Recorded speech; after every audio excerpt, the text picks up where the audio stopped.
Hi, I'm Andrew Wasson. Thanks for joining me for another one of my weekly guitar blogs. It's June 9th, 2013, and this week we're going to cover small upper string chord types.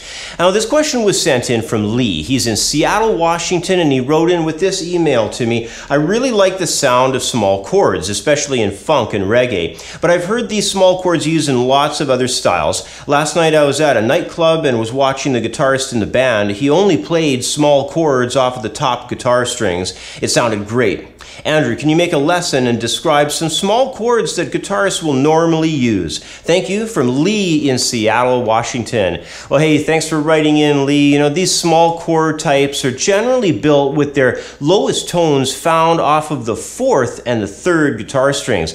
It is less common to see them built off of the fifth string or even the sixth string. However, there are portions of larger chords that are sometimes scaled down in their note groupings to include only a few string sets built from off of the lower fifth or possibly even the sixth string. Now, however, for this lesson, we'll primarily be concerned with the most common types, and these are the construction that are built of the smaller chords off of the most common string sets of the fourth and the third strings. So let's zoom in on the neck and get started with exploring this very cool idea of small upper string chord types.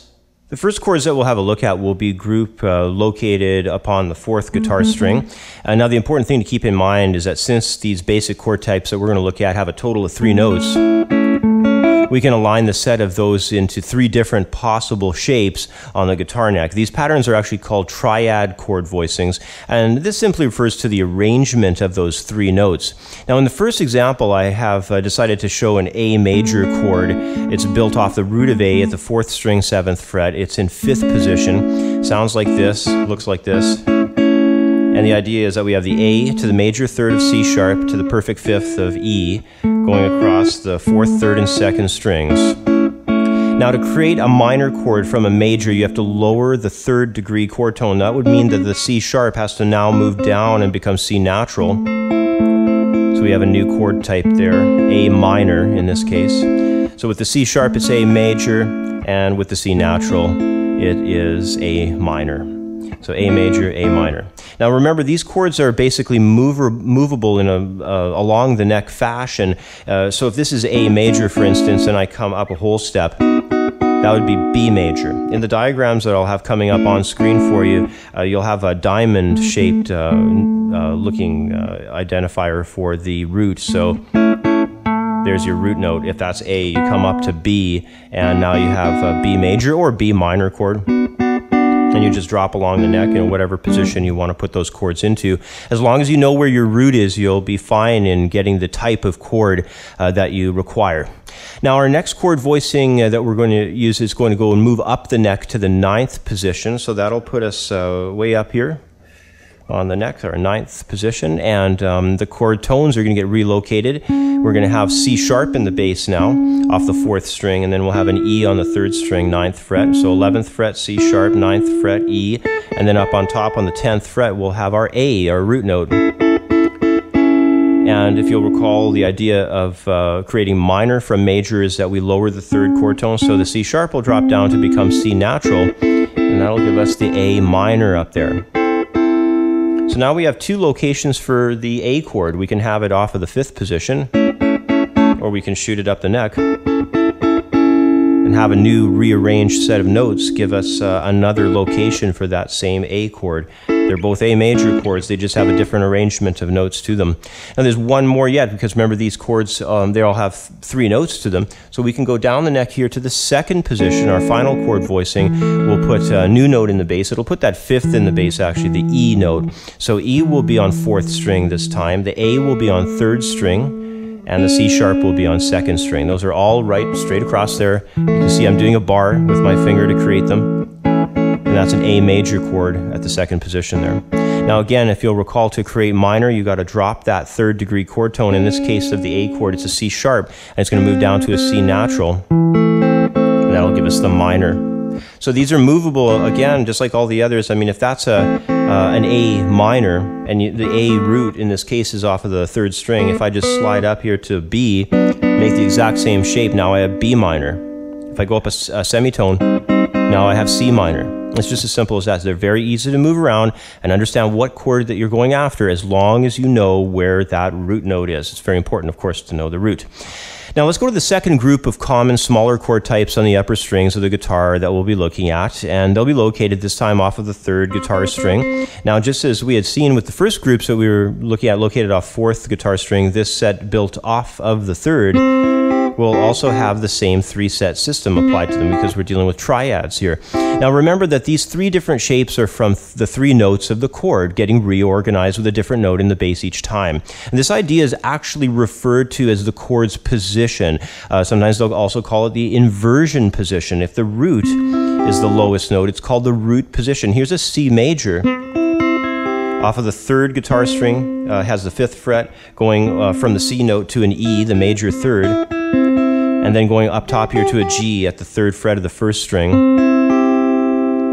So that's root, 3rd, and 5th. That's called a root position chord. Again, if we wanted to create minor from that, we would take that 3rd degree chord tone, the E in this case being on a C chord, and drop it down to E flat. So E natural would drop to E flat. And now we have a C minor chord. And the same principles, they just work this in the same way for what we were looking at in terms of the A chord. If this is C minor, you know where the root is. In this case, it's 3rd string, 5th fret. If I go up a whole step, now I have a D minor. So C minor, D minor, E minor, they just move in a very lateral way. As long as, again, you know where the root is, you're going to do fine. Now our next chord voicing will move up the neck to 8th position for the C chord. Once again, we can have both the major and minor up there. But of course, the notes are going to flip around. Now the 3rd is going to be in the bass. That's going to place an E at the 9th fret of the 3rd string. And then we'll just flatten our finger to bar to catch the G and the C up top. So now we have E, G, and C. The root this time, of course, is on the 1st guitar string. And in the 8th fret position, that gives us a C major. It's also referred to as 1st position because the 3rd chord tone is in the bass. So with the root in the bass, that's called root position. With the 3rd in the bass, that's called 1st position. Now, of course, to make it minor, we're going to drop that E down to E flat, and we'll have a C minor chord now. E flat, G, and C. Easy chord to make. It's just a flattened bar with your finger. It's very straightforward. And then our final chord voicing is going to shoot up the neck a little bit higher. This time we're going to be up at the 12th position for our C major. This time we have the G in the bass, so the 5th chord tone in the bass. It's going to go G, C, and then the E on top. And that's a 2nd position voicing, by the way. That's called 2nd position when the 5th is in the bass. So 5th in the bass, the G there. And once we drop that major 3rd, the E, down to an E flat, we generate the C minor. Of course, now the position has changed because our location of our index finger has changed. So now this is called an 11th fret position chord. So we have G, C, and E flat for that C minor. And again, these are just moving the same way as long as you know that your root is on the 2nd string. If you wanted to have, let's say, perhaps an A major, just drop it down to the A there, or A minor, or whatever, you know, A major, A minor. Whatever type of chord, as long as you know your shapes, as long as you know where the root is, you'll just be doing very, very great work on moving these chords around the neck. It's important to know the shape, of course, and to know where the root is located from. Now, before we wrap things up completely, let's apply a few of these chord shapes into a basic chord progression. Now, I've composed a short 1-4-5 set of chord changes for the demonstration. They're going to be in the key of A major. And just before we jump to my example, something really important I want to point out is how even with a common set of chords like the 1-4-5, and in this key that would be an A major for the 1 chord, D would be the 4th chord, and E major would be your 5th chord. But basically, what I want to point out is how when using these smaller upper string chords, we gain a couple of really cool advantages that would be difficult or even near to impossible with larger chord types. So there's 2 distinct advantages I want to focus on. Number 1, the ability to move very rapidly from one chord to the other due to the small and agile manner of these chord shapes on the neck. And number 2, how the brightness of these upper string chord sounds can really punch through, making them them excellent for layered tracks in a multi-track recording, or for a second or even third guitar part in a large show band. Just have a listen maybe to Larry Carlton and his parts that were layered on those rhythm tracks of the early Steely Dan recordings to find out basically exactly what I mean. All right, now let's check out this rhythm example I put together in the key of A major that applies these small upper string chord types.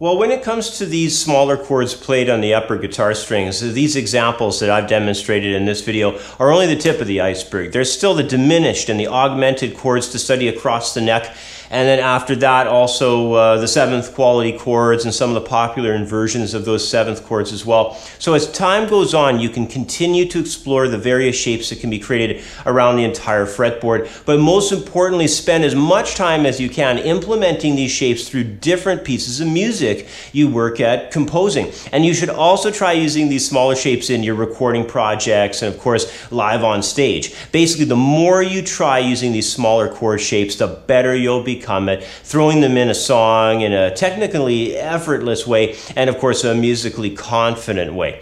Anyway, that's about all the time I have for today. As always, thanks for watching. Have yourself a great week and I'll catch up with you next time. Bye for now.